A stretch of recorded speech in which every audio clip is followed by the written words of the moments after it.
Hi everyone, in today's video I am going to show you how to download and install VLC media player in your Windows desktop or laptop. For this, just go to Microsoft Store, then search for VLC.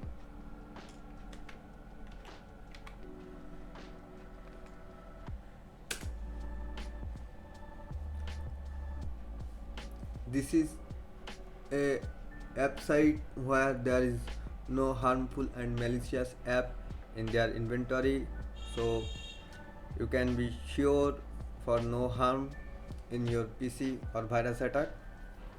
Now click on this install button here and the download will be started.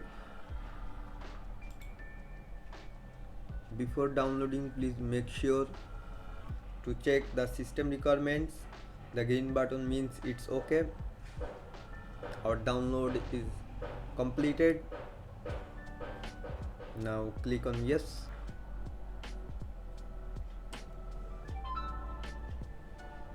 Installed. Now go back and you can see